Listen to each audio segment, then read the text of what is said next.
Hey everyone, Killer Orange Cat here. If you follow my channel regularly, I'd like your honest opinion on the sound of this video.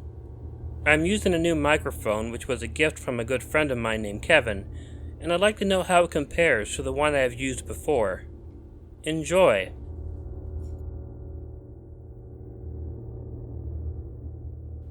Number 1. Shop Class.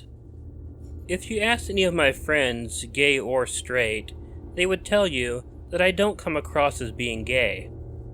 I mean, I think that it is kind of silly, because it's pretty subjective as to what being gay seems like. But most people don't know unless I indicate it. The reason I bring this up is that when I was in high school, I lived in a very rural and conservative area. I had myself figured out by the time I was in junior high. But things were different at the time, and I was way too scared to tell anyone I was gay. In fact, I was often absolutely terrified of anyone ever finding out. In my freshman year of high school, I had a pretty terrifying experience. If you're older, I'll ask you to try and remember what it was like for you when you were in high school. You had all that confusion and all those hormones, and adding a ton of fear just really exacerbated the whole experience. I had to make sure that in gym class, I always kept my eyes to myself. I was always terrified of looking too long, you know. About a month and a half into the semester, I was in shop class. There was this guy that I liked in the class. I didn't really know him, though. One day, when I was varnishing my shelf, he and two of his buddies were working right next to me. The shop was big, and the teacher was nowhere near us. He began talking to me, asking how I was doing with my project. I let him know I was doing fine, and I asked him how he was doing. I never would have predicted his answer. He reached down, grabbed his crotch, and sort of massaged it a little bit, and he said to me, "Oh, I'm incredibly horny. How about you?" I felt my nervous system jump. I told him I was fine. He then asked me, "I'm thinking about going into the bathroom and jerking off. Want to join me?" So, my 15-year-old mind was like, hell yeah, but I wasn't going to admit it.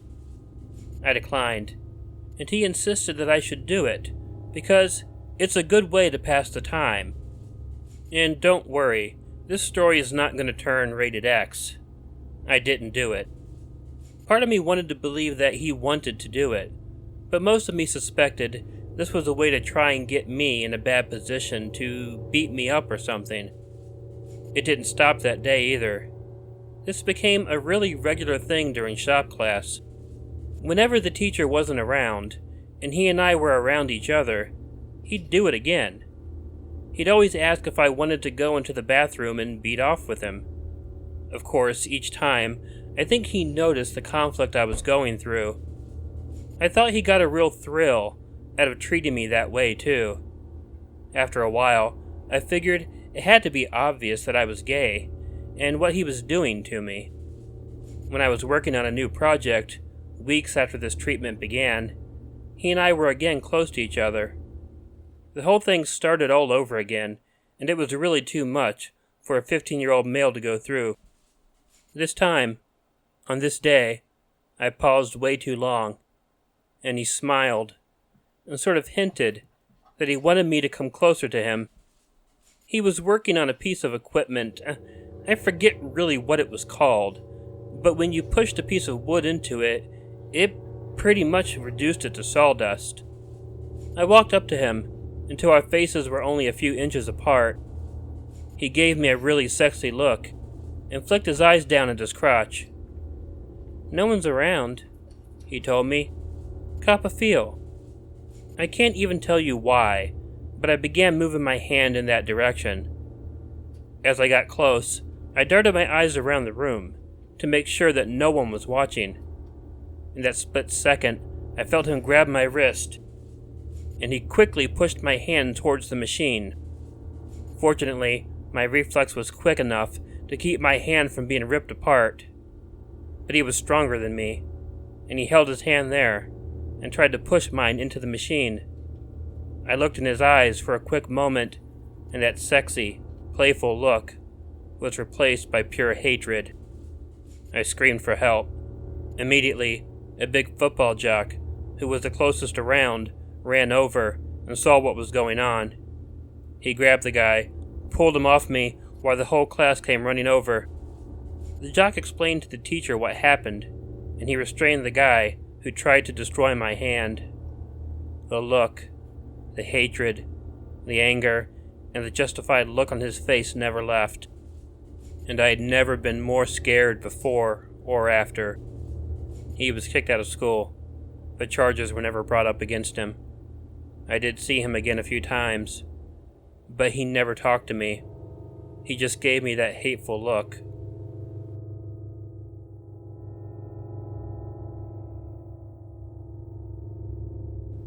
Number 2. Friendship. I guess sometimes, even if your school has a gay-straight alliance, you never really know how people will react to you coming out. People react differently to it, and sometimes that reaction could be very negative. When I came out, things were pretty positive. But one of my friends, a guy named Mike, seemed very put off by it. Now, Mike and I were not the greatest friends, but we were in the same group, and we were mostly friendly. But he got to the point where he wouldn't even talk to me. In fact, if I tried to initiate a talk, he would give me a few dismissive words and then just shut up. Sometimes you have to expect that sort of thing, you know? I stayed late after school one night that fall. There was going to be a football game that night. A few of my friends were going, but I had no interest. But I kept them company until it was time for the game. When they left for the game, I went to walk home in the dark. I lived in a neighborhood right behind the school I went to. I also lived far back in the neighborhood. After I'd gotten a few blocks away from the school and all the commotion, I felt like I was pretty much alone. As I walked around one block, I turned and I noticed that a block down, someone was walking parallel to me along the road. I did a bit of a double take when I realized it was Mike. I almost waved out to him, but then I thought better of it. He was obviously uncomfortable around me when we were with friends.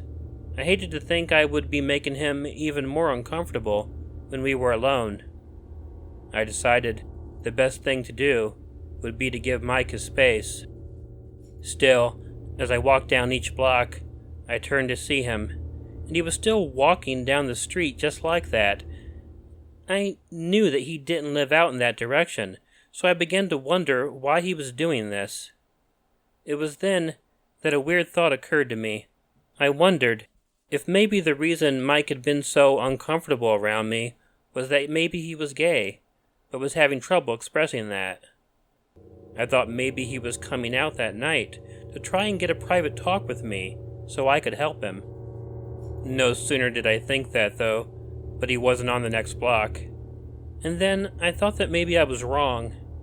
He wasn't following me, so I put it out of my mind. My parents weren't at home, so I was home alone when I arrived. I went to take a shower, and then I was going to make dinner and read. I got out of the shower in nothing but a towel and walked back to my bedroom. Right upon opening the door, and before turning on the light, I was startled to see someone sitting on my bed, looking right at me. I was so surprised that I didn't even flip the light on. "Mike?" I asked. I figured I didn't lock the door, and he had actually been following me. He must have let himself in the house. He didn't answer me. He just sat on my bed, staring at me. The look was so blank, so odd. I went to turn the light on because I was so put off by this. I was actually a bit worried and just a tiny bit scared. As I turned on the light, he stood up from the bed. I watched as he slipped something shiny into his pocket. He pushed roughly past me and ran out of my house. Sensory memory is a weird thing, and often it can take you a few moments to realize what you have heard, seen, felt. When he passed me, I realized it was a knife. I didn't know why he had it. Did he intend on hurting me? Was he really gay and was gonna hurt himself and thought maybe I could talk him out of it? I don't know. He never mentioned it, and our friendship never recovered. He, in fact, quit hanging out with my group. I have no idea what Mike is up to now. I hope he's happy, and I hope he wasn't planning on hurting either me or himself.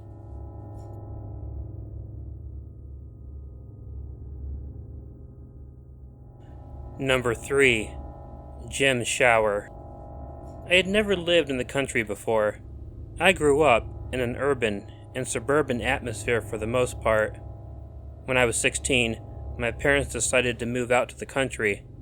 I have to say, it was a real shock to my system. Once I was 18, I went to college away from home, and have since moved back to the city. One of the hardest things about this move was making friends. I guess they didn't tend to get a lot of new students, and by high school, most friendships were very established. Not only was it difficult to get in with new people, but I hadn't had to make new friends in such a long time that I just didn't really know how. So because of that, I ended up spending a whole lot of my time to myself. One of the worst things about the move was that I actually felt I had to closet myself. I was out in my previous high school, but the new school was different, and I just didn't feel comfortable being out there. I think the worst thing was that I went from a school where gym class was an option to it being a requirement, and of course, with that came the necessary showering after gym. Now, I know what a lot of people might be thinking. Oh, it must be like a gay kid's heaven to get to shower with other guys after gym class. Maybe for some people, but I really didn't want the experience. I was terrified of getting aroused and then having the crap kicked out of me afterward. I did the only thing I could think of to do. I told the gym teacher I was gay, and that I thought it would create problems. He agreed, and therefore he sort of made me like his assistant during gym class. I never had to do any exercising, so I didn't need a shower. But he would always give me credit for it. I felt good, and I felt like it was nice to have someone who I seemed like I could trust. Things began happening, though. Guys in the class began treating me a bit differently. I sort of suspected they had figured me out. I know you shouldn't assume you even know what someone is thinking. Like one day after class and during shower time, the guys were looking at a porno magazine, and they were arguing about something, and one of the guys remarked that they should ask me because I would know. So the guys showed me the picture with a guy and a girl, and immediately asked me a question about how much I liked the guy's junk. And when I asked why the hell they were asking me, I'll never forget the response. Because Coach told us you were a fag. I didn't know how to react.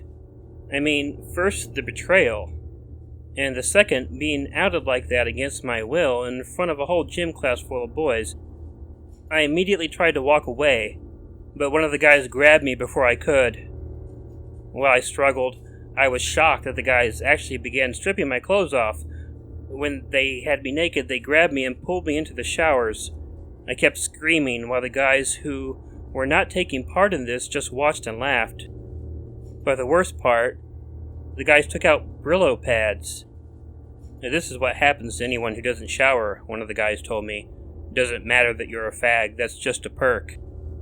The guys scrubbed me down thoroughly in the shower with the Brillo pads. It was agonizing, but they didn't do it hard enough to break the skin.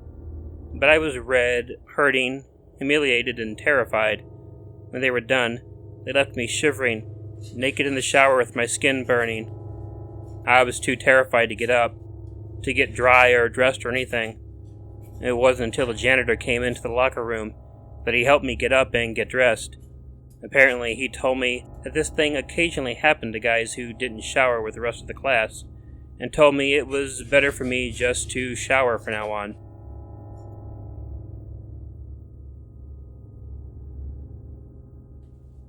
Hey all, Killer Orange Cat here.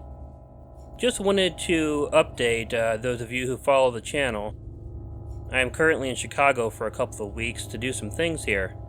I'll hopefully have the time to do a lot of channel work in this time. We'll see if that happens. If you want to read print versions of these stories, you can do that at the Killer Orange Cat subreddit.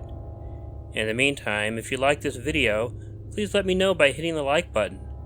If you're not already subscribed to Killer Orange Cat, please consider hitting the subscribe button below, or using the icon of Ichigo the cat that will appear at the end of this closing. Feel free to leave me a comment to let me know what you think of the video, and consider sharing this with someone you think might enjoy it. You can always follow Ichigo and myself on Facebook and Twitter using the links in the description. If you have a story you'd like narrated on Killer Orange Cat, please feel free to send it to the address provided in the description.